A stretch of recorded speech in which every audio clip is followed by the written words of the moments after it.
پھر رہا ہے اور اسے کسی کو پرواہ نہیں ہے، اور اسے جاہل قسم کے لوگ یہ کہہ رہے ہیں اس میں کوئی حرج نہیں، اس میں کوئی حرج نہیں ہے، ایسے ہی پڑھ سکتے، ایسے پہن سکتے، یہ پہن سکتے، یہ پہن سکتے ہیں، پہننے سے کیا ہوتا ہے؟ ایسے جاہل قسم کے لوگ کہتے ہیں ایمان دل کی چیز ہے، ظاہر میں کیا دیکھنا، ایمان دل میں ہوتا ہے۔ اگر تیرے دل میں ایمان ہوتا تو سنت کی شکل میں ظاہر ہوتا۔ وہ ایسا فرماتے تھے، یہ سنو حضرت کی بات نقل کر رہا ہوں، ایسا فرماتے تھے کہ جس کا ظاہری حلیہ سنت کے مطابق نہیں ہے اس کے دل میں کفر نے جڑیں پکڑی ہوئی ہیں، پکی پکی۔ کیا کہتا ہے مسلمان؟ مسلمان یہ کہتا ہے کہ جس دن میں آپ کو معلوم نہیں ہے میں اصل میں ڈاکٹر ہوں، سن تو لو، میں ڈاکٹر ہوں، تو میں نے پوچھا سکھ تو ڈاکٹر ہوتے ہیں؟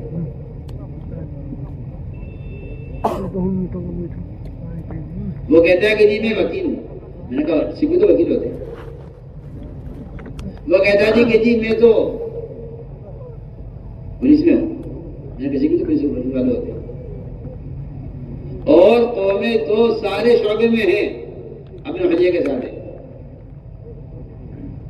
اور آپ کو جو کوئی عہدہ یا کوئی ملازمت یا کوئی نوکری مل جاتی ہے تو آپ سب سے پہلے کہتے ہیں کہ اس سنت کو چھوڑ دینا چاہیے، کیونکہ اس کمپنی میں اس سنت کے ساتھ نہیں آ سکتے، اس کمپنی کا قانون یہ ہے، اس کمپنی کا قانون یہ ہے۔ میں نے کہا تم قانون پر ایمان لائے، اللہ پر ایمان لائے، ایمان کس پر لائے؟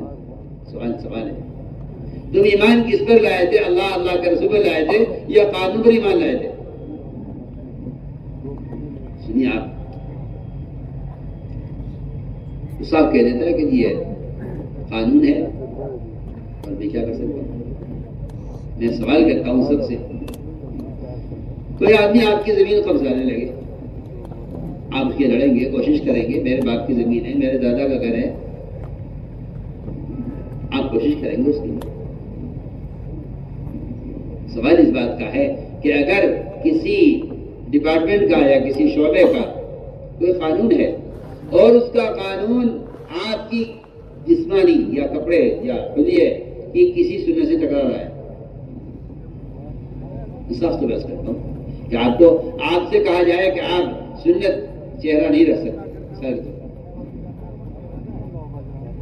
آپ اگر یہ کہتے ہیں قانون کی مجبوری ہے تو آپ اللہ کے یہاں مجرم ہیں۔ سن لیجیے، میری بات نوٹ کر، آپ اللہ کے یہاں مجرم ہیں۔ اگر آپ یہ کہتے ہیں قانون کی مجبوری ہے تو آپ اللہ کے یہاں مجرم ہیں۔ اس لیے کہ صاف صاف بات ہے، ہم تو اللہ پر ایمان لائیں، اللہ پر ایمان لائیں، اس کے بعد کوئی شخصیت کوئی ذات ہے ہی نہیں جس پر ایمان لاتے۔ ان پر ایمان لانے کا مطلب یہ ہے کہ ہم ان کے حکم کے تابع ہیں۔ اللہ کے یہاں، اللہ تعالیٰ کے یہاں یہ چھوٹ نہیں ہوگی کہ یہ قانون تھا، ٹھیک ہے آپ مجبور ہیں، نہیں، میں عرض کرتا ہوں اللہ کے یہاں مجبور کون ہے، معذور کون ہے؟ یہ تو آج کو سمجھنا چاہیے۔ اللہ کے یہاں مجبور کون ہے، معذور کون ہے؟ اور اللہ کے یہاں مجرم کون ہے اور اللہ کے یہاں معذور کون ہے، اس کو سمجھنا چاہیے۔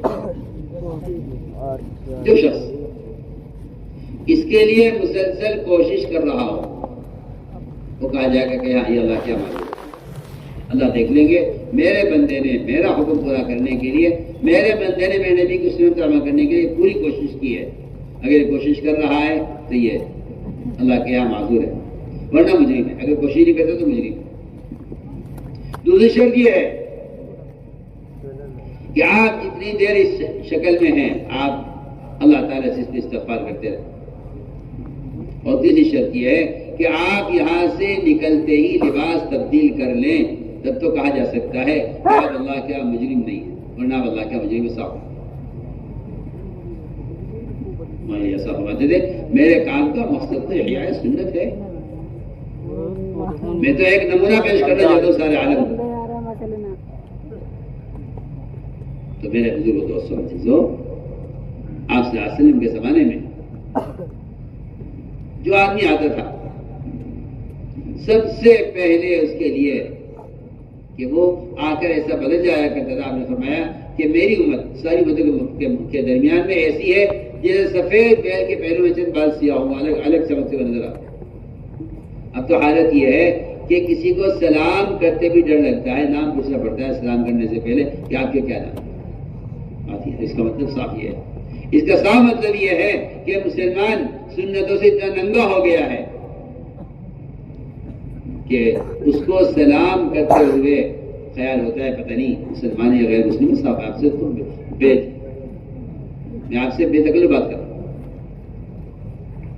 مسلمان نے اپنا حجہ یہ بنا لیا ہے کہ ابھی یہ سلام کا بھی مستحق نہیں رہا ہے، اس کو سلام کیسے کی جائے پتہ نہیں کون ہے۔ میرے اس لیے ہم نے عرض کیا کہ سنتوں کا بڑا مقام ہے اور سنتوں کو مٹانا دین کو مٹانا ہے۔ اب یہ مت سمجھیے کہ آپ نے فرائض چھوڑ دیے تو اسلام جو ہے ضائع ہو گیا، نہیں۔ اگر آپ سنتیں چھوڑ رہے ہیں تو آپ اسلام کا ایک حصہ معاشرے کو ضائع کر رہے ہیں۔ اسلام کا ایک بڑا حصہ معاشرہ ہے، عبادات، معاملات، اخلاق، معاشرہ، یہ 4 شعبے ہیں۔ یہ ایمان کا معاشرہ، ایمان کا ایک حصہ ہے جس کو آپ ایک ایک چھوڑ دیتے ہیں کہ اس سے کیا ہوتا ہے۔ اس لیے بنیادی طور پر بحث کر رہے ہیں کہ سنتوں کا اہتمام سر سے لے کر پیر تک مسلمان کو ایسا ہونا چاہیے کہ دور سے لے کر پہچانے کا مسلمان۔ چنانچہ میں عرض کر رہا تھا کہ ایک بات آپ کی خدمت حاضر ہوئی، حضرت حیات الصحابہ میں اس کو نقل کیا ہے اور ایمان کی حقیقت کے اعتبار سے بیان کیا ہے کہ ایمان کسے کہتے ہیں۔ یہ 7 آدمی کی جماعت تھی، آپ صلی اللہ علیہ وسلم کو دور سے دیکھ کر پہچان گئے۔ وہ خود کہتے ہیں کہ آپ نے ہمارے خلیے سے پہچانے کے مومن ہیں۔ ہم قریب آئے، آپ نے ہم سے پوچھا آپ نے کہ تم کون ہو؟ ہم نے آپ کے سوال کے ساتھ جواب دیا کہ ایمان والے ہیں، فوراً۔ اس لیے کہ انسان کا مزاج ہے یہ کہ وہ جو اصل اس کا مقصد ہوتا ہے اس سے وہ اپنا تعارف کراتا ہے۔ آپ پوچھیں کسی دکاندار سے کہ آپ کیا ہیں؟ میں تاجر ہوں۔ آپ کی ڈاکٹر پوچھے آپ کیا ہے؟ میں ڈاکٹر ہوں۔ آپ کسی انجینئر سے پوچھے آپ کیا ہے؟ میں انجینئر ہوں۔ جس آدمی کا دنیا میں جو کام ہوتا ہے اس کام سے اس کا تعارف ہوتا ہے۔ ایسے ہی آپ نے ان سے پوچھا کہ تم کیا ہو؟ سب نے کہا کہ ہم سے ایمان والے، صاحب کیا ہم سے ایمان والے؟ فرمایا تمہارے ایمان کی کیا علامت ہے؟ انہوں نے صاف کہ حضرت 4 پر ہمارا ایمان ہے، 4 پر ہمارا ایمان ہے۔ ہم ایمان لائے ہیں اللہ، اس کے فرشتوں پر، اس کی کتابوں پر، اس کے رسولوں پر، اور ہمارا ایمان ہے آخرت کے دن پر، اور ہمارا ایمان ہے تقدیر پر۔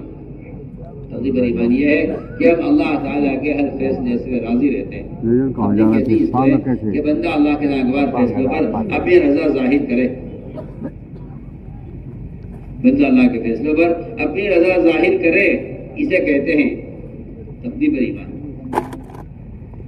اس لیے اللہ تعالیٰ نے ہر انسان کے ساتھ جو کچھ پیش آنا ہے وہ اللہ نے اس کی پیشانی پر لکھ دیا ہے۔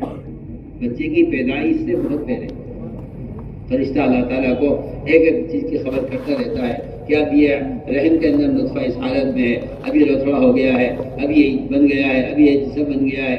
اللہ فرماتے ہیں کہ اس کی پیشانی پر سب کچھ لکھ دو جو کچھ اس کو پیش آنا ہے۔ فرشتہ آتا ہے، پیشانی لکھ کر چلا جاتا ہے۔ میں سمجھتا ہوں کہ ہر انسان کا مقدر اس کی پیشانی پہ لکھا ہوا ہے، اسی لیے ہر آدمی پریشانی میں اپنا ہاتھ پیشانی پر مارتا ہے اور وہ یہ کہتا ہے کہ جہاں لکھا ہوا ہے وہ ہوا ہے۔ آپ کسی مذہب کا آدمی ہو، کوئی فقیر ہو یا کوئی وزیر ہو،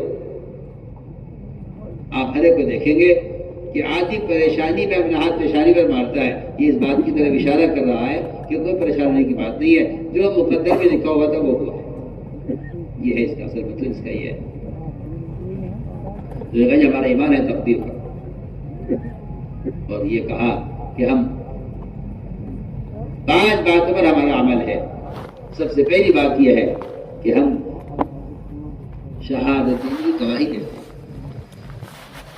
پہلی بات یہ ہے کہ ہم شہادتین گواہی دیتے ہیں کہ اللہ کے سوا کوئی عبادت کے لائق نہیں، محمد صلی اللہ علیہ وسلم اللہ کے رسول ہیں، ہم ان شہادتین کی گواہی دیتے ہیں۔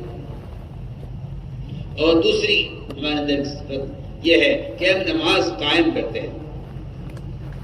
نماز کا قائم کرنا یہ ہے کہ ہم نماز کو درستی کرتے ہیں اور ہم نماز کو دوسروں کا آمادہ بھی کرتے ہیں۔ ہمارا معمول یہ ہے کہ ہم نماز قائم کرتے ہیں اور ہمارا معمول ہے کہ اپنے مالوں کی زکوٰۃ دیتے ہیں۔ میرے دوستو عزیزو، زکوٰۃ کا ادا کرنا یہ اللہ کے خزانوں سے، اللہ تعالیٰ کی ذات سے فائدہ اٹھانے کا ایسا بنیادی ذریعہ تھا۔ اللہ اکبر! جب مسلمان زکوٰۃ دیا کرتا تھا تو مسلمان ساری قوموں سے جزیہ لیا کرتا تھا۔ اب دیکھ لیجیے آپ، مسلمان نے تھوڑی سی مقدار زکوٰۃ کی، اللہ سے چھپائی، اللہ سے زکوٰۃ کے مال کو اس نے پایا، اور جس نے اللہ کا حق مارا زکوٰۃ کا، اللہ نے اس پر کتنے طرح کے ٹیکس مسلط کر دی۔ آپ دیکھ لیجئے کتنے ٹیکس مسلمانوں پر، کتنے ٹیکس سے مسلمان پریشان ہے۔ حالانکہ اگر زکوٰۃ دیتا، جب زکوٰۃ دیا کرتا تھا تو ساری قوموں سے ٹیکس دیا کرتا تھا، ساری قومیں مسلمان کو ٹیکس دیا کرتی تھی جب مسلمان زکوٰۃ دیا کرتا تھا۔ مسلمان نے زکوٰۃ دینے سے زکوٰۃ کو بچایا، حالانکہ زکوٰۃ کی رقم بہت معمولی تھی، زکوٰۃ کی مقدار اللہ نے بہت کم رکھی تھی، لیکن مسلمان نے زکوٰۃ کے فریضے کو ضائع کر کے اپنے اوپر ٹیکس مسلط کر دیا ہے۔ یہ ذلت میں پڑا ہے، اب غیر اس سے ٹیکس لیتے ہیں۔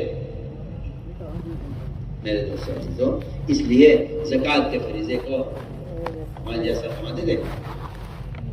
اگر مسلمان صحیح طریقے سے زکوٰۃ ادا کرے تو مسلمان زکوٰۃ کی برکات کو اور زکوٰۃ سے جو آمدنی ہوگی اور زکوٰۃ سے جو برکتیں آئیں گی، مسلمان ان کو برداشت نہیں کر سکتا۔ ہمیں چاہیے کہ اپنی زکوٰۃ کی رقم کو لے کر مستحق کو تلاش کریں، زکوٰۃ کو لے کر مستحق کو تلاش کریں، اس لیے کہ زکوٰۃ کی جو برکتیں ہیں اصل مستحق کی دعائیں ہیں۔ زکوٰۃ کی جو برکتیں ہیں مستحق کی دعائیں ہیں۔ جب مستحق دعا کرتا ہے زکوٰۃ دینے والے کے لیے تو اللہ رب العزت مستحق کی دعاؤں سے زکوٰۃ کے اندر برکتیں پیدا فرما دیتے ہیں۔ اور یہ تو اس میں کوئی شک نہیں ہے کہ آنے والے حوادثات اور آنے والی مصیبتیں جو لوگوں کے کاروبار پر آتی ہیں یا لوگوں کے جو ہے ذات اور مسائل آتے ہیں، ان کو دفع کرنے کا کی سب سے بڑی طاقت اللہ نے صدقات میں رکھی ہے۔ اس لیے کہ حدیث میں آتا ہے کہ صدقہ بلائے کو دور کر دیتا ہے، صدقہ بلائے کو دور کر دیتا ہے۔ ایک صحابی تھے، انہوں نے اپنے گھر کے اندر اپنے مسلح کی جگہ سے لے کر باہر کے گیٹ تک رسی باندھی ہوئی تھی کہ کوئی سائل آئے تو اس کو صدقہ اپنے ہاتھ سے ان کے ماشاءاللہ جوان بیٹے تھے، بیٹوں نے کہا کہ ابا جان آپ نے کیا راستے میں رسی باندھی ہوئی ہے، آپ کو اگر کوئی چیز پہنچانی تو ہم پہنچا دیں گے۔ فرمانے لگے کہ چونکہ نابینا تھے، راستہ گھر کا بھٹک جاتے کہیں تو وہ رسی پکڑ کے دروازے پر جاتے تھے اور سائل کو اپنے ہاتھ سے سکھا کر بیٹوں نے کہا یہ رسی ہٹائیے ہم پہنچا دیا کریں گے۔ صدقہ فرمایا کہ نہیں، میں نے اللہ کے رسول فرماتے ہوئے سنا ہے جو مسلمان کسی محتاج کو اپنے ہاتھ سے صدقہ دیتا ہے خود، آپ نے فرمایا کہ اللہ کی طرف سے آنے والی بلا اور مصیبت اس کے ذریعے ٹال دی جاتی ہے۔ فرمایا کہ مسکین کو اپنے ہاتھ سے دینا آنے والے حوادثات سے روک دیتا ہے۔ تو ہم نے عرض کیا کہ زکوٰۃ سے مال کم نہیں ہوتا، وہ تو سود سے مال ضائع ہو ختم ہوتا ہے، اور زکوٰۃ سے تو مال اتنا بڑھ جاتا ہے کہ اللہ فرماتے ہیں کہ اللہ جس کے لیے چاہے جتنا چاہے بڑھا دے۔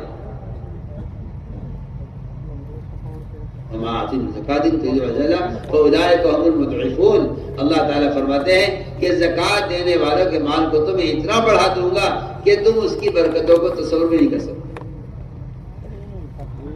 اس لیے کہ ہم اپنے مالوں کی زکوٰۃ دیتے ہیں۔ یہ ہمارے اندر 5 فرائض ہیں، انہوں نے نماز کے ساتھ شمار کیا ہے۔ شہادتین کی گواہی دینے کو. یہ میں کہنا چاہتا تھا کہ شہادتین کی گواہی دینا گویا ہر مسلمان کے ذمہ نماز کی طرح فرض ہے کہ اس کو فرائض میں گنوایا. یہ 5 وہ ہیں جس پر ہمارا عمل ہے. آپ نے فرمایا کہ یہ پورے دین کے سمجھنے والے فقہاء ہیں. فرمایا کہ یہ باادب لوگ ہیں. اور فرمایا کہ ان کے اندر ایسی صفات ہے کہ قریب تھے کہ سب نبی ہو جاتے. قریب تھے کہ سب نبی ہو جاتے. آپ صلی اللہ علیہ وسلم نے ان کے بارے میں یہ فرمایا. پھر آپ نے فرمایا کہ 5 باتیں اور یاد کر لو. آپ نے فرمایا دیکھو مال جمع نہ کرنا ضرورت سے زیادہ, مکان تعمیر نہ کرنے ضرورت سے زیادہ, اور اس دنیا میں رغبت نہ کرنا جس دنیا کو چھوڑ کر اللہ کی طرف جانا ہے, اور اس آخرت کی فکر کرنا جہاں ہمیشہ رہنا ہے. اور آپ نے یہ فرمایا کہ اس اللہ سے ڈرتے رہنا جس کے سامنے سب کو جمع ہونا. تو فرمایا 5 باتیں ہماری تم یاد کر لو. انہوں نے بھی اپنی 5 باتیں نہیں پیش کی اور یہ کہا کہ رسول اللہ ہمارے اندر زمانے جاہلیت سے کچھ باتیں ہمارے اندر ہیں, اگر آپ کہتے ہیں باقی رکھے چاہے تو ہم چھوڑ دیں. میں وہ کیا ہے انہوں نے عجیب بیان دیا. اس لیے کہ میں کہنا چاہتا ہوں کہ ایمان والے وہ ہوتے ہیں جن میں ایسی بات ہوتی ہے. انہوں نے کہا جی ہمارے اندر صبر ہے. صبر کسے کہتے ہیں؟ صبر کی جگہ آج کل لوگ یہ سمجھتے ہیں کہ صبر کا مطلب یہ ہے کہ کوئی آپ کو سزائے برداشت کرتے رہے. صبر نہیں. صبر کے 3 درجے ہیں, صبر کے 3 مرحلے ہیں. صبر کے 3 مرحلے ہیں.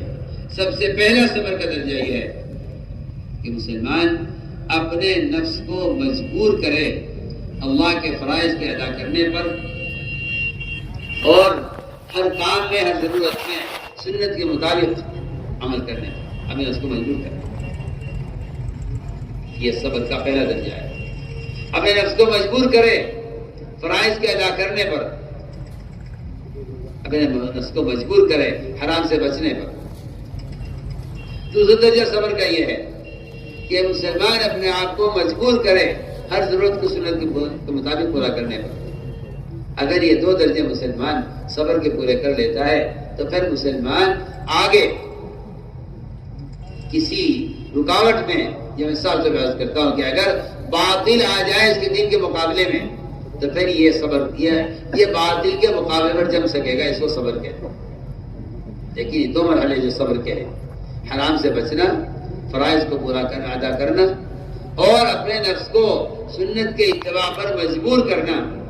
اگر مسلمان ان 2 لائن سے صبر کر لے تو پھر تیسرا جو صبر کا مرحلہ ہے وہ یہ ہے کہ پھر آدمی اپنے دین پر جمع رہے گا استقامت کے ساتھ. لا کے چڑھا جائے اس کے دین سے مگر یہ ہٹے گا نہیں دین سے, اس لیے کہ اس نے صبر کے 2 مرحلے پورے کر لیے ہیں. میں تو ساتھ بات کرتا ہوں, جو بچہ پہلی کلاس میں ناکام ہو جائے کیا وہ دوسری کلاس میں جا سکتا ہے؟ اسی بات. اس لیے ہم نے عرض کیا کہ یہ ہے ایمان کی ان کے اندر علامت ہے کہ یہ ہمارے اندر صبر ہے. آخر صبر ایسی صفت ہے. نبی کی نبوت کو صبر سے پہچانا گیا ہے. نبی کی نبوت کو کہ آپ نبی ہیں یا نہیں, اس کو پہچاننے کے لیے کفار آپ کو ستایا کرتے تھے. آپ کو نبی جاننے کے لیے کہ آپ نبی ہیں یا نہیں, آپ صلی اللہ علیہ وسلم ان کی اذیتوں پر نہ صبر کرتے تھے اور انہیں اپنے دین کی طرف دعوت دیتے رہتے تھے, یہاں تک کہ وہ پہچان جاتے تھے کہ ہاں یہ نبی ہو سکتے ہیں, کیونکہ نبی کے اندر ایک صبر کی صفت ہے. نبی میں ایک صبر کی صفت ہے. فرمایا کہ ہاں یہ نبی ہو سکتے ہیں کہ ان کے اندر صبر کی صفت ہے. زید بن ثانیہ ایک یہودی عالم تھے, انہوں نے آپ صلی اللہ علیہ وسلم کو نبی جاننے کے لیے اور نبوت کو پہچاننے کے لیے اور اپنے اطمینان کے لیے آپ کو ستایا, آپ کو تکلیف پہنچائی. آپ نے صبر کیا اور آپ نے اس تکلیف کا بدلہ احسان سے دیا. یہ نہیں کہ بھائی ان کے جواب پتھر سے دیں گے, یہ مسلمان کا کام نہیں. مسلمان کو چاہیے کہ وہ ساری قوموں پر احسان کر کے بتلائے کہ میں مسلمان ہوں.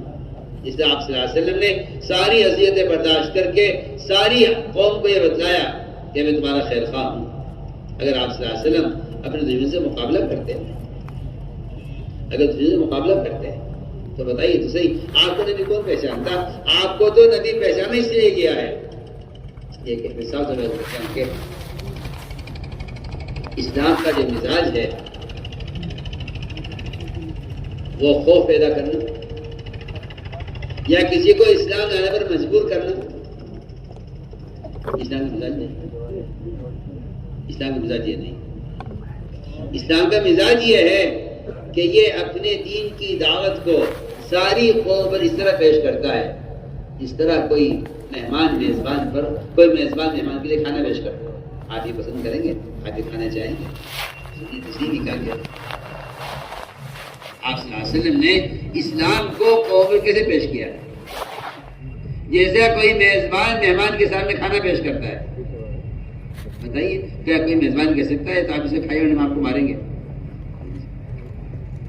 آج یہ کھانا کھائیے ورنہ ہم آپ کو ماریں گے، کوئی میزبان اس طرح کہہ سکتا ہے؟ مہمان سنیے میں کیا کہہ رہا ہوں، آپ بول کیجیے اس طرح کہ حضور اکرم صلی اللہ علیہ وسلم نے اپنے دین کی دعوت ساری قوموں پر کیا، دشمنوں پر کس طرح پیش کی ہے۔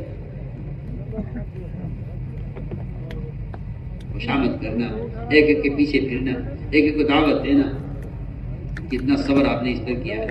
آپ کے صبر سے لوگوں نے آپ کی دعوت کو قبول کیا ہے، آپ کے صبر کرنے سے امت نے آپ کو پہچانا ہے، آپ کے صبر کرنے سے امت بنی ہے۔ اس لیے اسلام زبردستی کا مذہب نہیں ہے۔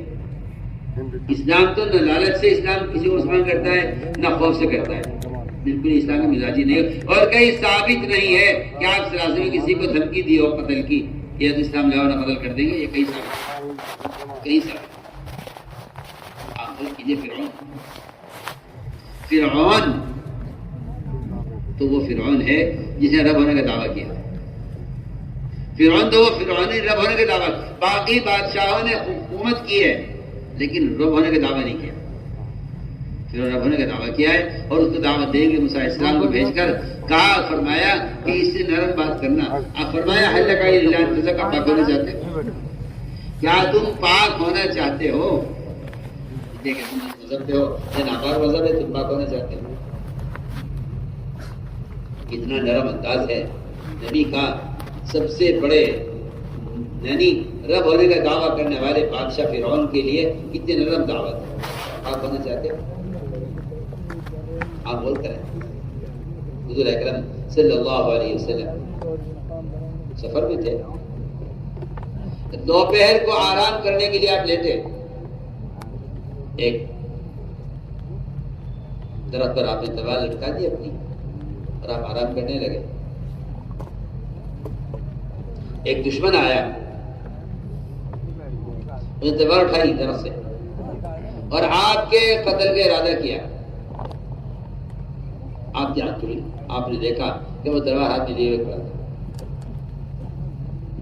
آپ صلی اللہ علیہ وسلم نے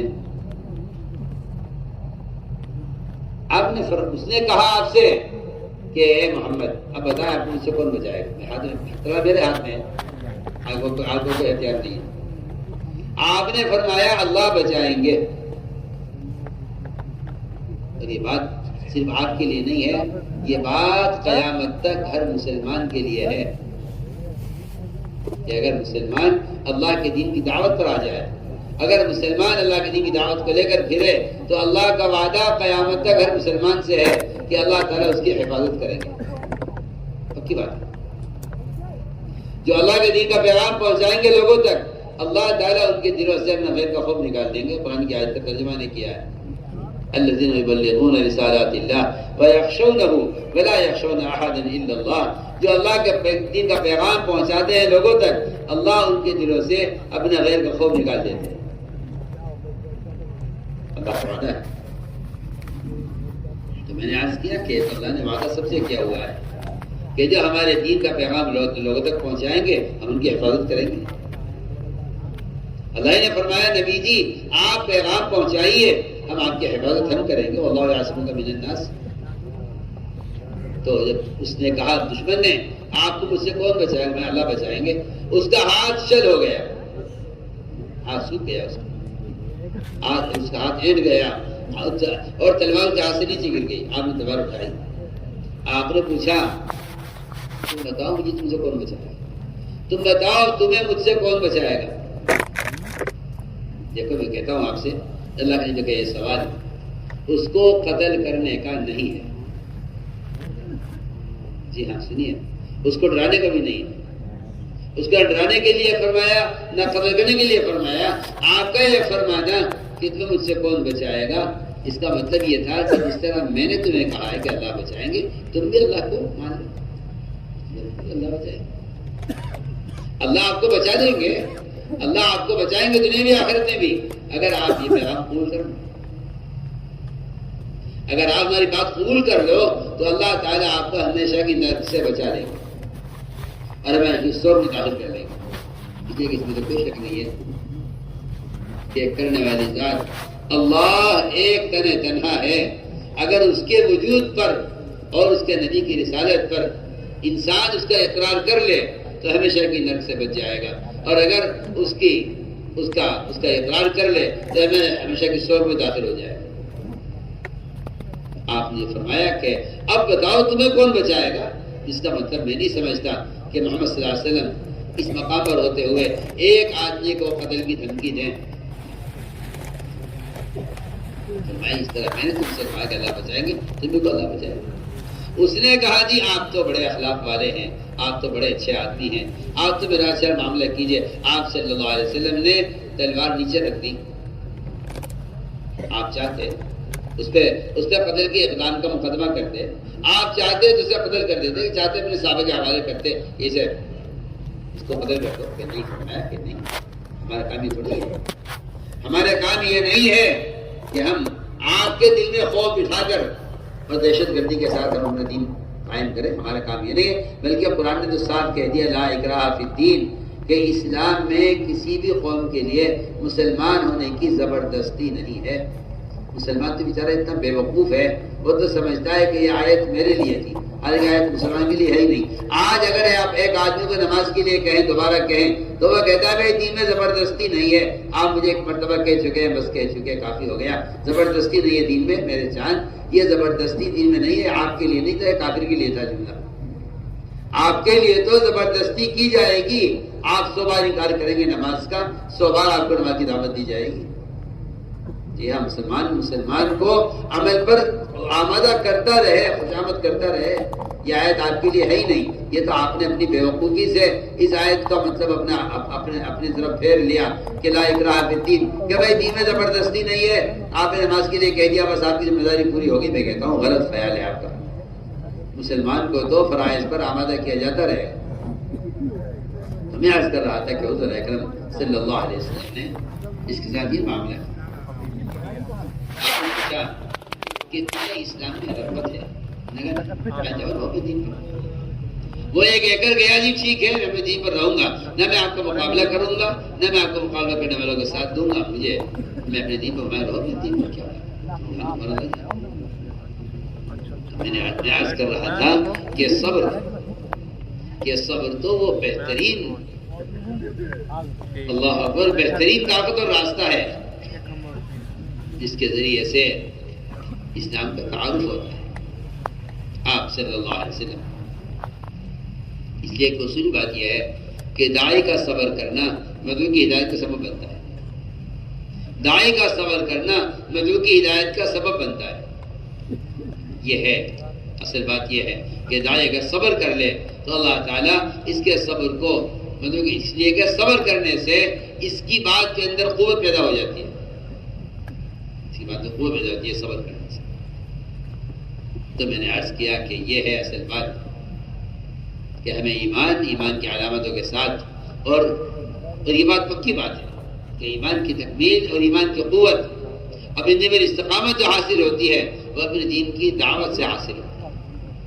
سب سے بنیادی بات یہ ہے کہ مسلمان اپنے دین کی دعوت پر آئے، اس لیے کہ قرآن نے صاف کہہ دیا ہے کہ اس شخص سے اچھا دین اور پختہ مذہب کسی کا ہو نہیں سکتا جو دعوت عبادت کو جمع کر دے۔ قرآن نے صاف کہا ہے ومن احسن قولا ممن دعا الی اللہ، اس سے زیادہ اچھا دین ہو بھی سکتا ہے جو دوسروں کو دعوت دیتے ہوئے عمل کرے۔ آپ غور کر لیجئے دور صحابہ میں صحابہ کرام دین کی دعوت کو لے کر حرکت میں رہتے تھے۔ آج تو آپ دیکھیں گے کہ ایک مسلمان معمولی دنیا کے لیے یا معمولی سا کوئی خوف پیدا ہو جائے یا کوئی معمولی دھمکی دے دے جب دین چھوڑ دیتا ہے۔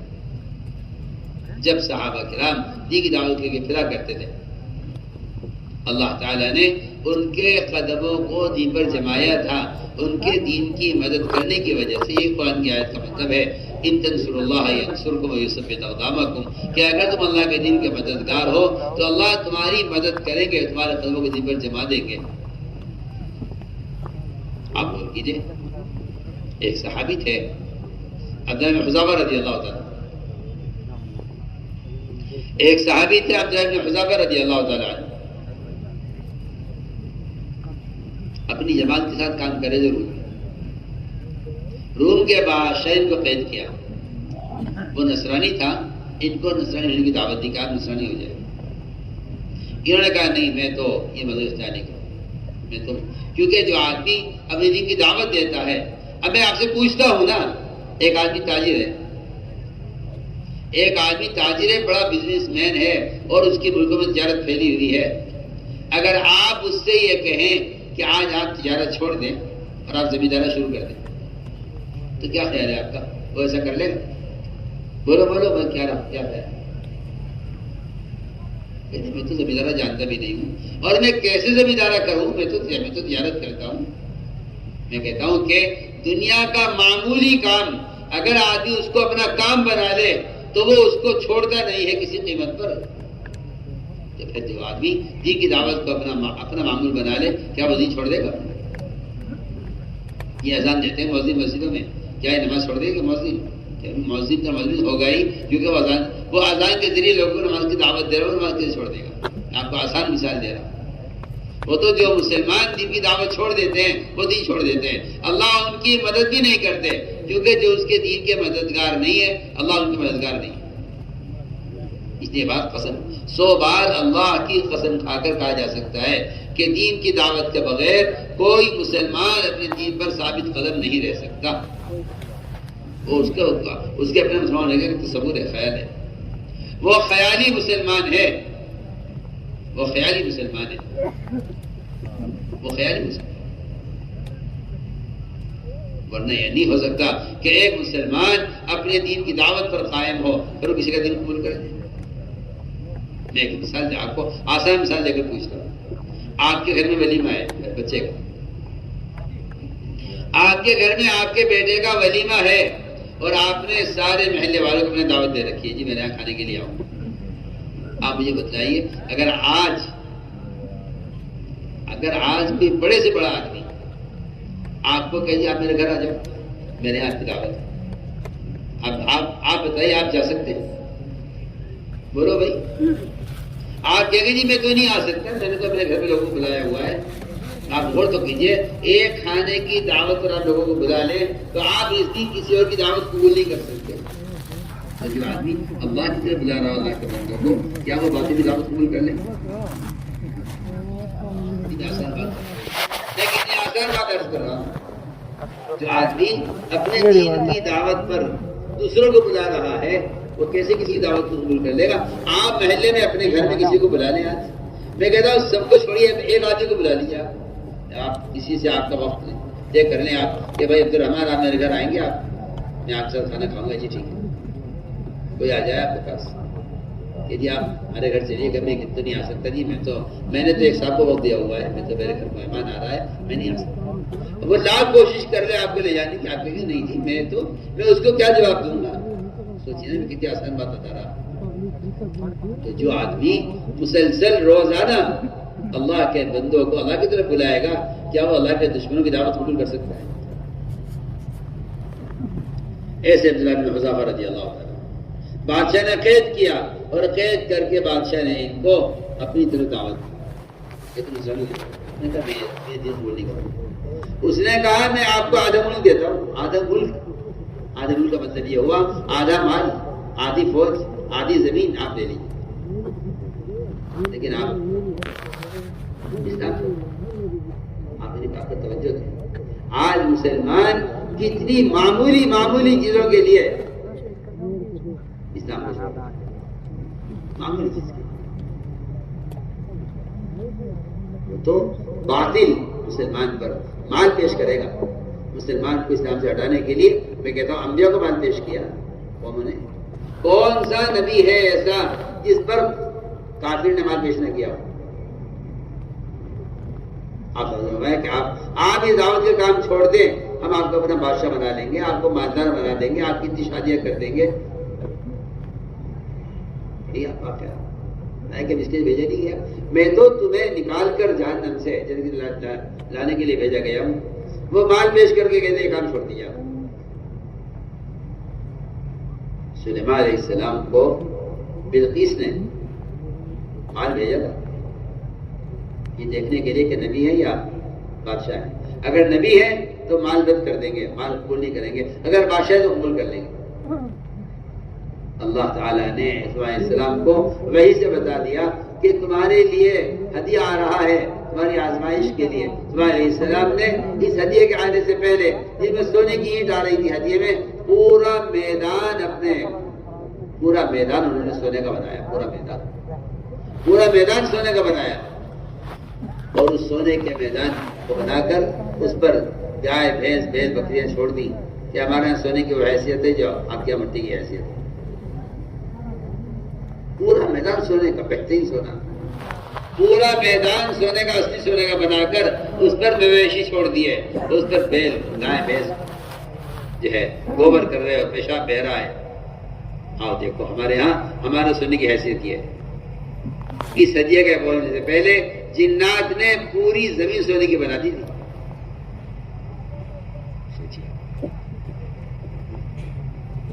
متاثر ہوئی اور بیوقوف ایسا بنایا، ذلیل اتنا کیا ان کو.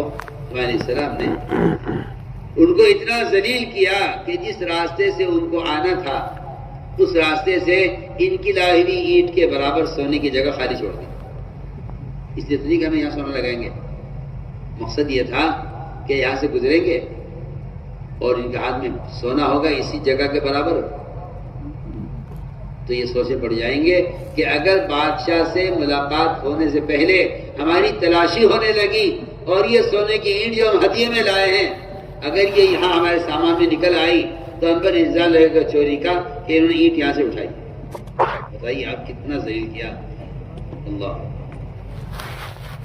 پورا سونا فرش سونے کا بنایا اور اتنی بڑی جگہ خالی چھوڑ دی. وہاں سے ان کو گزارا ادھر سے گزرتے ہوئے تو دیکھا تو وہاں تو اتنی جگہ خالی پڑی ہوئی تھی جتنی بڑی اینٹ لائے تھے. انہیں یہ خیال نہیں آیا کہ یہاں لگا دیں گے. یہ انہیں خیال یہ آیا جن کا سارا فرش سونے کا میدان سونے کا بنا ہوا ہے انہیں ہماری اینٹ کی کیا ضرورت ہے. مگر اس خیال سے وہ اینٹ وہاں پھینک دی کہ اگر تلاشی ہو گئی بادشاہ کے پاس جانے سے پہلے تو یہ اینٹ نکلے گی سونے کی جسے ہدیہ بنا کے لا رہے تھے بادشاہ سلیمان علیہ السلام کو متاثر کرنے کے لیے. اللہ فرمایا کہ اللہ نے ہمیں دیا ہوا ہے، اپنی ذات سے لینے کا ہمیں راستہ دیا ہوا ہے تو ہمیں اللہ نے تم سے بہتر دیا ہوا ہے. اپنے ہدیے سے آپ بھی خوش ہوئیے، ہمیں اس کی ضرورت نہیں ہے. اس طرح انبیاء علیہ السلام مال کو رد کر دیا کرتے تھے یہ بتلانے کے لیے کہ ہمیں مال نہیں چاہیے، ہمیں تو تمہاری ذات مطلوب ہے. اسی لیے انبیاء علیہ السلام تکلیف پہنچانے والوں کو بھی صبر کرتے تھے اور مال لانے والوں کے مال کو رد کرتے تھے تاکہ یہ سمجھے کہ ہم ان سے کیا چاہتے ہیں. میرے بزرگوں دوستوں عزیزوں، اصل بات یہ ہے کہ اسلام کے پھیلنے کا جو بنیادی سبب ہے وہ مسلمان کے اسلام کو لے کر پھرنا ہے. آپ دیکھ لیجیے جس چیز کو لے کر مسلمان پھر رہا ہے اس چیز دنیا میں عام ہو رہی ہے. ہر ملک کی چیز ہر ملک میں ملنے لگی ہے کہ مسلمان چیزیں لے کر پھر رہا ہے. اگر مسلمان اپنے دین کی دعوت کو لے کر پھرے ہم آپ سے عرض کرنا چاہتے ہیں کہ دین کے پھیلنے کا جو بنیادی سبب ہے وہ اصل میں دین کو لے کر پھرنا ہے. اس لیے کہ اگر مشکل یہ ہے کہ اس زمانے کا مسلمان یہ سمجھتا ہے کہ دین کی دعوت کو لے کر پھرنا ضروری نہیں ہے اور بھی ذرائع ہے دین کی بات کے پہنچانے کے. حالانکہ اللہ نے قرآن میں جگہ جگہ نکلنے کا حکم دیا ہے، اور بلکہ جہاں نکلنے کا حکم دیا ہے وہاں اگر نکلنے میں تاخیر ہو گئی ہے تو وہاں عذاب کی دھمکی بھی ہے، الا تنفروا، اگر نہیں نکلو گے تو اللہ تمہیں عذاب دیں گے، کیونکہ اللہ کے راستے میں نہ پھرنا دین کو مٹانا ہے، اور دین کو مٹانے والوں پر اللہ کا عذاب آنے والا ہے۔ پکی پکی بات قرآن کی بات بالکل صاف ہے، دین میں لے کر نہ پھرنا دین کو مٹانا ہے، اور دین کو مٹانے والوں پر اللہ کا عذاب آنا ہے۔ صاف ہے اللہ قرآن میں، الا تنفروا يعذبكم عذابا الیما، اگر نہیں نکلو گے تو اللہ تعالیٰ تمہیں عذاب دیں گے اور تمہیں ہٹا کے دوسروں کو لائیں گے جس سے اللہ تعالیٰ میں دین کا کام لیں گے۔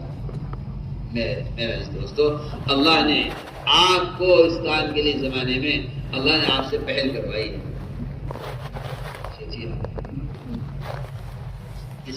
اس زمانے میں اس دعوت کے فریضے کو اور انبیاء علیہ السلام کی جاری محنت کے دوبارہ زندہ ہونے کا جو سبب بنا ہے، اس کو اللہ نے آپ سے پہلے کہا۔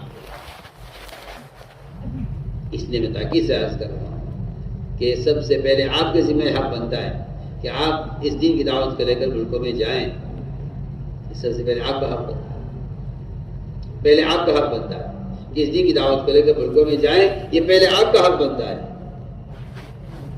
اس لیے کہ وہ مہاجرین جو پہلے ہجرت کیا اور پہل کی ہجرت کرنے میں اللہ تعالیٰ کا ان کا درجہ اونچا درجہ ہے۔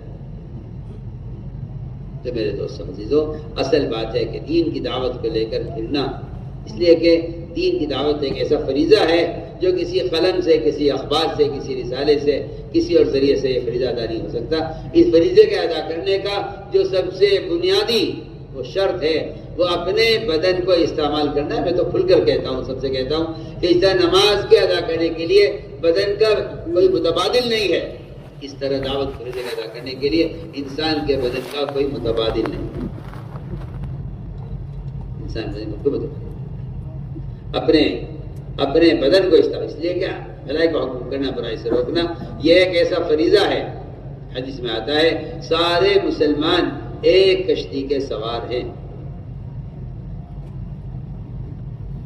یہ تو نہیں فرمایا کہ آپ اعلان کر دو کشتی میں کوئی سوراخ نہیں کرے گا تو سوراخ کرنے والا غرق ہوگا، آپ بچ جائیں گے، ایسا تو نہیں ہوگا۔ آپ پمفلیٹ جہاں پہ تقسیم کرا دو کشتی میں، کوئی سوراخ نہیں کرے گا، آپ کہ جی میں نے تو بات پہنچا دی، میری ذمہ داری پوری ہو گئی ہے، اب جو سوراخ کرے گا وہی ہلاک ہوگا، نہیں، آپ بھی ہلاک ہوں گے، کیونکہ حدیث میں یہ نہیں فرمایا کہ آپ اعلان کر دو کوئی سوراخ نہیں کرے گا۔ حدیث میں فرمایا کہ اگر آپ نے سوراخ کرنے والے کا جا کر ہاتھ نہ پکڑے، اصل بات یہ ہے کہ گناہ کرنے والا شخص وہ کشتی میں سوراخ کرنے والا ہے۔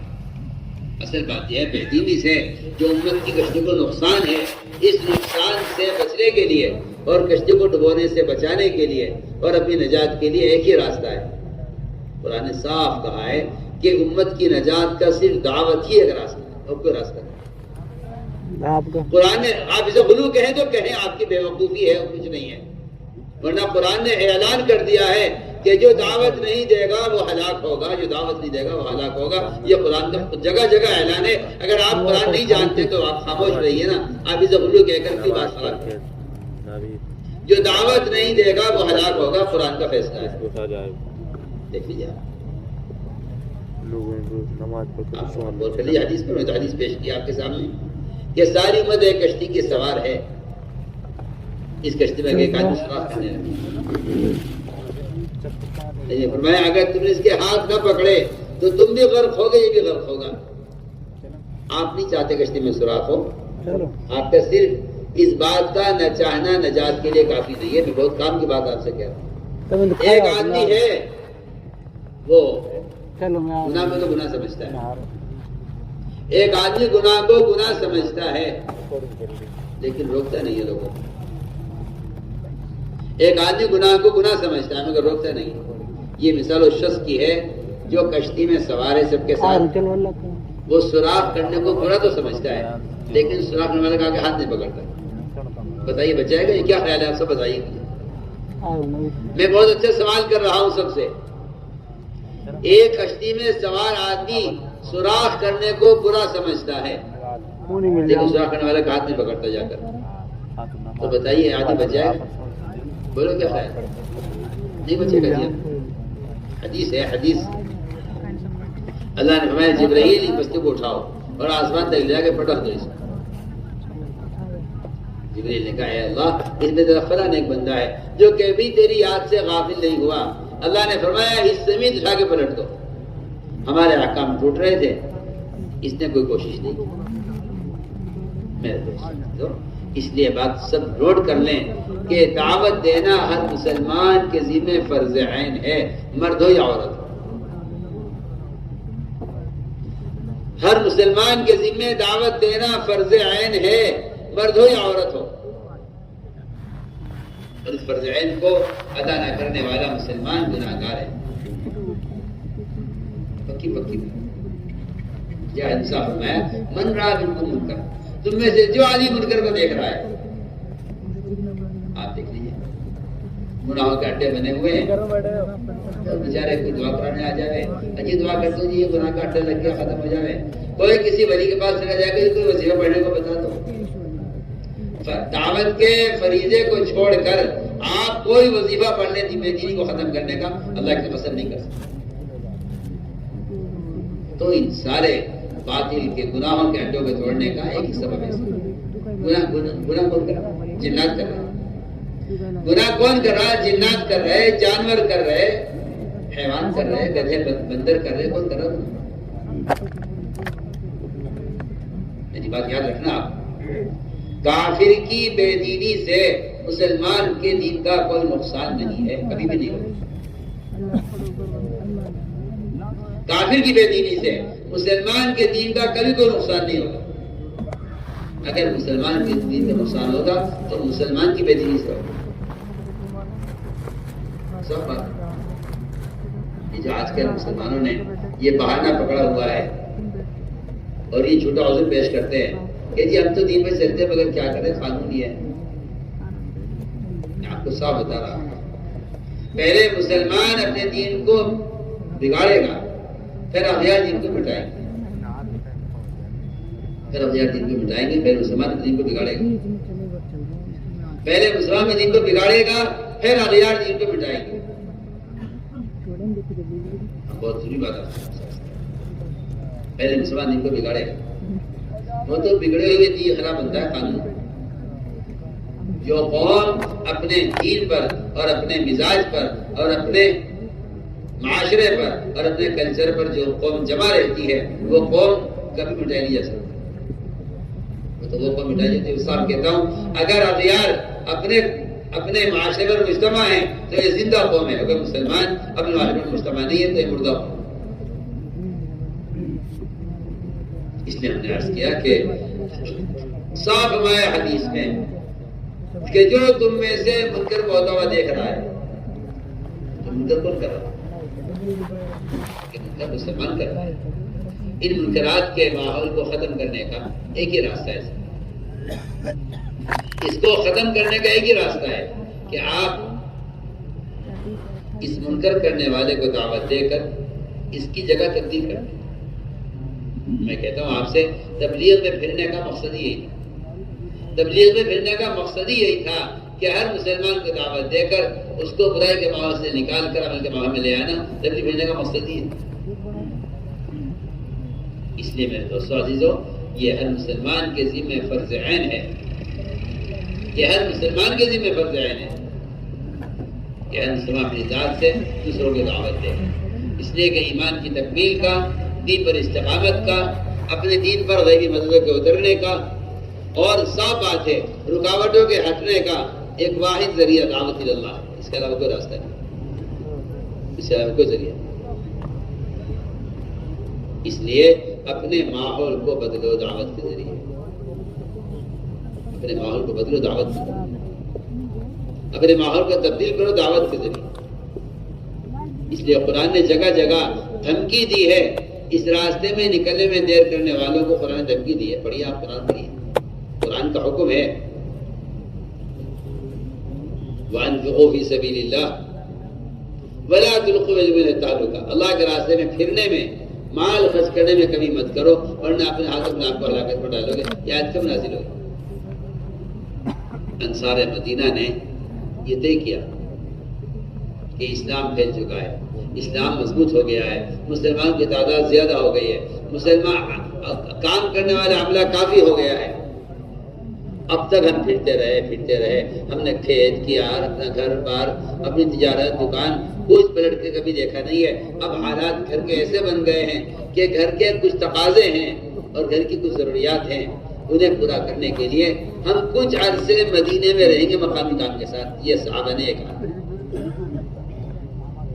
کچھ عرصے مدینے میں رہنا چاہتے ہیں، اور یہ بات جو کی تھی انہوں نے، روایت میں آتا ہے کہ اللہ کے رسول کی محبت کے ساتھ کی تھی، منافقین کی طرح نہیں کہ اللہ کے رسول سے نفرت کے ساتھ یہ سوچا ہو کہ ہمیں دعوت کا کام کرنا نہیں ہے۔ وہ کہتے ہیں ہم نے اللہ کے رسول کی محبت کے ساتھ آپ سے مشورہ کیا کہ ہم اب تک پھرتے رہے، جب اسلام کمزور تھا، مسلمان تھوڑے تھے، اب اسلام پھیل گیا ہے، رکاوٹیں دور ہو گئی ہیں اور مسلمان زیادہ ہو گئے ہیں اور اسلام کے مددگار کافی ہو گئے ہیں۔ اگر ہم کچھ عرصہ مقامی کام کرتے ہوئے، مسجد کی آبادی کی محنت کرتے ہوئے اگر ہم کچھ عرصہ مدینے میں رہ لیں، کچھ کاروبار دیکھ لیں، کچھ کھیت کیار دیکھ لیں، یہ ارادہ کیا انہوں نے۔ ادھر یہ مشورہ چل رہا تھا، ادھر اللہ تعالیٰ قرآن میں دھمکی اتار رہے تھے، دھمکی۔ یہ تھوڑی کہتے رہتا ہے ہاں بھائی تم تو بڑے کام کرنے والے ہو اور تم تو بڑے انصار ہو اور تم نے تو اپنی تک بڑی محنت کی ہے، بس کوئی حرج نہیں ہے، کچھ دن تم یہاں ٹھہر جاؤ، کچھ دن کے لیے دعوت کا کام چھوڑ دو، کچھ دن کے لیے باہر کا نکلنا چھوڑ دو، اور اب تو کوئی قتال بھی ہونے والا نہیں ہے، اس لیے نکلنا ضروری ہو۔ صحابی خود کہہ رہے ہیں کہ کوئی قتال بھی ہونے والا نہیں ہے، اس کے لیے نکلنا ضروری ہو جائے۔ جیسے آج کل میں لوگوں کا خیال ہے کہ صحابہ تو قتال بھی نہیں نکلا کرتے تھے، اسی کے لیے وعدے، اسی کے لیے وعیدہ ہوتی تھی۔ میں کہتا ہوں کہ خیال غلط ہے بالکل۔ صحابہ کا پھرنا وہ تو اقامت دین کے لیے ہے، صحابہ کا نبی کی بعثت کا مقصد اسلام کو قائم کرنا ہے، دین کو قائم کرنا ہے۔ اس لیے نفر و خروج کا مقصد صرف دشمن سے مقابلہ کرنا ہی، کوئی نکلنے کا مقصد نہیں ہے۔ یہ تو ایک وقتی عارض ہے جو کبھی پیش آئے کبھی پیش نہیں آئے۔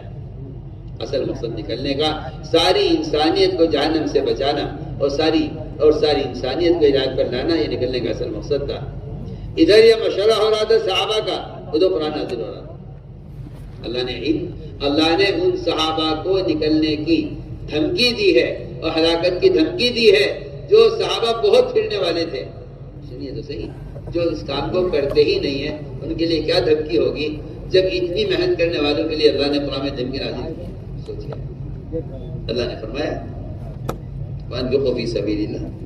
صحابہ نے آئے، آپ نے پوچھا صحابہ سے یہ کیا بات ہے، تم نے کیا سوچا؟ اللہ ناراض ہو رہے ہیں،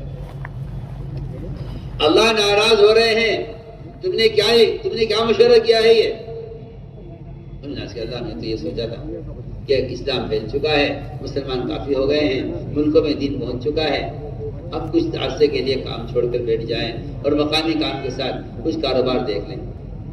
اللہ نے بات کو پسند نہیں کیا۔ میرے دوستوں عزیزو، ہمارے جان کا، ہمارے مال کا، ہمارے وقت کا سب سے پہلا مصرف یہی ہے، سب سے پہلا مصرف یہی ہے کہ ہم اللہ کے دین کو دنیا میں قائم۔ دیکھو حدیث میں ایمان کے تین درجے بتائے گئے۔ یہ حدیث سننا بہت ضروری ہے سب کے لیے، کیونکہ میں کہنا یہ چاہتا ہوں کہ ایمان کے بڑھنے کا سبب بھی دعوت ہے صرف، اور ایمان آپ کے اندر کتنا ہے اس ایمان کے ناپنے کا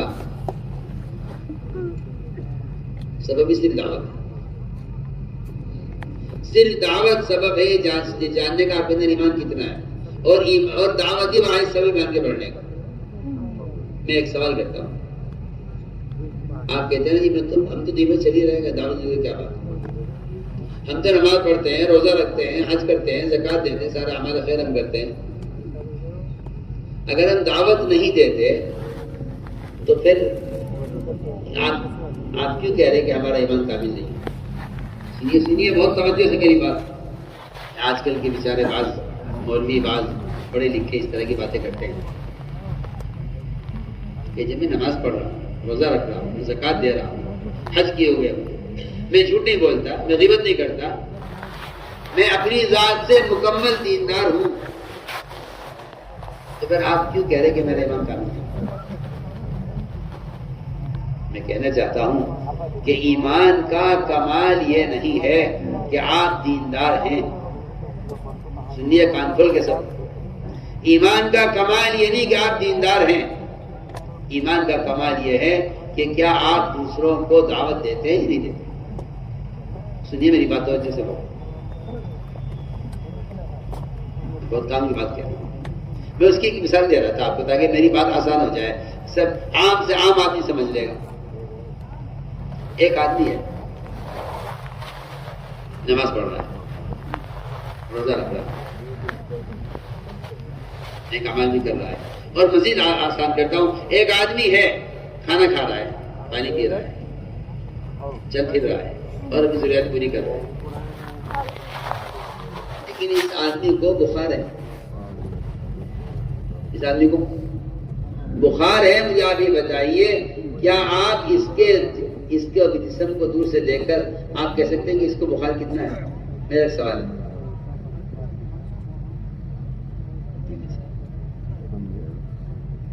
نہیں کہہ سکتے.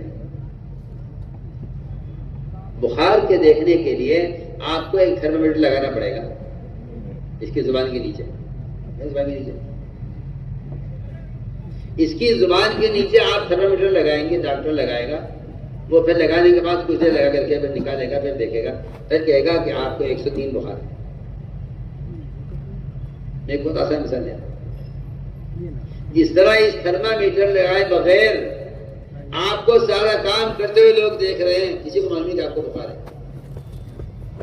ایسے میں کہنا چاہتا ہوں کہ اس دعوت کے فریضے کو ادا کیے بغیر ہمیں نہیں معلوم ہوگا آپ کو دیکھ کر کہ آپ کا ایمان کس درجے کا ہے. آپ تہجد پڑھتے ہوں, تلاوت کرتے ہوں, ذکر کرتے ہوں, جھوٹا بولتے ہوں, غیبت نہ کرتے ہوں, نام طور صحیح کرتے ہوں, تجارت میں آپ سچے ہوں, آپ کچھ بھی کتنے بھی نیک آدمی ہوں, ہمیں آپ کے ان سارے نیک اعمال سے نہیں اندازہ ہوگا کہ آپ کا ایمان کس درجے کا ہے. سنیے, میں بہت کام کی بات آپ سے. ایک آدمی کے مومن ہونے کا جو اندازہ ہوگا وہ آپ کے نیک اعمال سے نہیں ہوگا. جو علماء نے لکھا ہے وہ کہہ رہا ہوں میں, یہ کوئی آپ اس کو جو ہے انکار کر دیں گے, جیسے آپ گرو کہہ کر بات ختم کر دیں گے. میں ایک عالم محدث جلیل مولانا بدر عالم میر شاہ رحمۃ اللہ علیہ, جو اپنے زمانے کے محدثین کے استاد تھے, اپنے زمانے کے محدثین کے بھی استاد, وہ لکھتے ہیں میں لکھا ہے صاف ترجمان سنن کی کتاب ہے, اور ایسی کتاب ہے کہ ایسی کتاب میں کہتا ہوں کسی عالم کی بس کی لکھی نہیں تھی, جو وہ لکھا ہے. اس میں لکھا ہو کہ ایک آدمی ہے جو نمازیں اتنی پڑھتا ہے, تہجد اتنی پڑھتا ہے کہ اس کی پیشانی پہ نشان پڑ جائے سیاہ, اور روزے اتنے رکھتا ہے کہ اس کے ہونٹ خشک پڑ جائیں, اور زکوٰۃ وقت پر ادا کرتا ہے پوری. وہ فرماتے ہیں کہ اسلام میں ایمان کی علامت صرف یہ نہیں ہے کہ آپ اپنی ذات سے نیک اعمال کرتے ہیں. اسلام میں ایمان کی علامت اسے بتایا گیا ہے کہ کیا آپ دوسروں کو نماز پر آمادہ کرتے نہیں کرتے, آپ دوسروں کو برائی سے بچاتے ہیں نہیں بچاتے, آپ دوسروں کو بھلائی کا حکم کرتے ہیں یا نہیں کرتے. اگر آپ یہ کرتے ہیں تب تو آپ کا ایمان کا کمال ہے, اور اگر آپ یہ نہیں کرتے تو آپ کا اپنی ذات سے نیک اعمال کرنا یہ اسلام کی تکمیل کے لیے کافی نہیں ہے. سب لکھا ہوا اس لیے کہ صاف ہے حدیث کہ جو آدمی, میں نے شروع میں حدیث پڑھی تھی خود میں, صاف یہ حدیث ہے کہ جو آدمی تم میں سے گناہ ہوتا ہوا دیکھ رہا ہے اس کو چاہیے کہ اس کو اپنے ہاتھ سے بدلے. آپ دیکھیے, نعوذ باللہ ثم نعوذ باللہ, ایک آدمی شراب کے اڈے پر ہے, آپ پمفلیٹ چھاپ کے تقسیم کرا دیں, لگا دیں جگہ جگہ دیواروں پر اشتہار کہ شراب پینا حرام ہے, یا آپ مسجد میں بیان کرتے شراب کی جو ہے برائی میں, سنیے, یا آپ پمفلیٹ چھاپ کے تقسیم کرا دیں پورے میوات میں کہ بھائی بتا دو لوگوں کو شراب پینا حرام ہے تاکہ ہماری ذمہ داری پوری ہو جائے. میں آپ سے بہت کام کی بات آپ سے کہہ رہا ہوں میں آپ کے سامنے حدیث سنا چکا ہوں کہ اگر سوراخ کرنے والے کا آپ نے ہاتھ نہ پکڑا تو آپ ہی ڈوبے نہیں ڈوبے.